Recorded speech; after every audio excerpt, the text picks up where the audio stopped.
عزت قرآن مجید کی ایک آیت کی روشنی میں حضور نے فرمایا تھا کہ پوری دنیا میں کوئی گھر نہیں بچے گا، نہ اینٹ گارے کا بنا ہوا اور نہ کوئی کمبلوں کا بنا ہوا خیمہ، جس میں اللہ اپنے دین کو داخل نہ کر دے، لیکن داخلے کی دو شکلیں ہوں گی، بعز عزیز او ذل ذلیل، یا تو عزت والے کا اعزاز اور یا کسی ذلیل کی تذلیل کے ساتھ۔ معنی کیا ہے اس کے؟ اگر گھر والا خود اسلام قبول کر لیتا ہے فَلِلَّهِ الْعِزَّةُ وَلِرَسُولِهِ وَلِلْمُؤْمِنِينَ، اب وہ بھی اس عزت کے اندر شریک ہو گیا جو اللہ کے لیے ہے، رسول کے لیے، اہل ایمان کے لیے، اس کے اعزاز کے ساتھ اس کے گھر میں اسلام داخل ہوا۔ اور جو اسلام قبول نہیں کرے گا، ظاہر بات ہے اسے بھی اپنے گھر کے اندر جو چاہے کر لے، لیکن پورے نظام کے تابع ہو کر رہنا پڑے گا۔ جو بھی لا آف دی لینڈ ہے اس میں اللہ اور اس کے رسول کا حکم چلے گا، لہذا اس کی توہین ہو گئی خود بخود۔ وہ اپنے گھر میں جو چاہے کرے، شراب پینی ہے پی لے، اپنا جو معاملہ کرنا چاہے، کسی ایک معبود کو نہیں ہزاروں معبودوں کو سجدے کر لے، اجازت ہے، لیکن یہ کہ ملک میں نظام اللہ اور اس کے رسول کا، غلبہ اللہ کے دین کا، وَلِلَّهِ الْعِزَّةُ وَلِرَسُولِهِ وَلِلْمُؤْمِنِينَ، یہی دو شکلیں ممکن ہے جو حضور نے بیان فرما دی۔ اور میں نے عرض کیا تھا یہ قرآن مجید کی آیت ہے۔ نصارہ اور یہود کے بارے میں سورہ توبہ میں فرمایا حَتَّى يُعْطُوا الْجِزْيَةَ عَنْ يَدٍ وَهُمْ صَاغِرُونَ، جبکہ مشرکین عرب کے لیے کوئی آپشن نہیں تھا، یا ایمان لاؤ یا قتل کر دیے جاؤ گے۔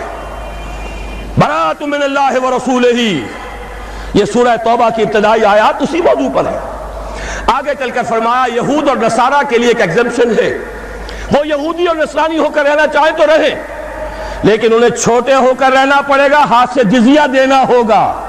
یؤتوا الجزیۃ عن ید وہم صاغرون، یہی ہے جسے حضور نے فرمایا ذل ذلیل، اس کے سوا کوئی شکل نہیں ہے اسلامی ریاست میں۔ البتہ جزیہ کیا ہے، اسے بھی گالی بنا دی ہے، یہ گالی نہیں ہے۔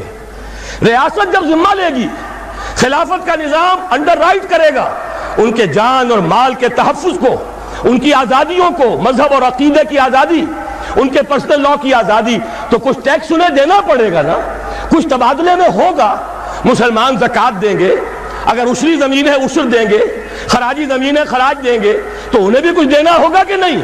بس یہ ان سے زکوٰۃ نہیں ہوگی اور ان سے ہوگا ٹیکس۔ وہ ٹیکس ہے جس کا نام جزیہ ہے۔ جزیہ کسی کا جزا، بدلہ، یہ تو ایک در حقیقت مبادلہ ہے۔ حکومت جو کچھ خرچ کرتی ہے اس کا کچھ نہ کچھ حصہ آپ کو برداشت کرنا ہوگا، تو جزیہ جزا ہے۔ ذمہ وہ ہے جس کے کہ تمام حقوق کی ضمانت خلافت کا نظام دیتا ہے۔ یہ ہے ایک علیحدہ معاملہ۔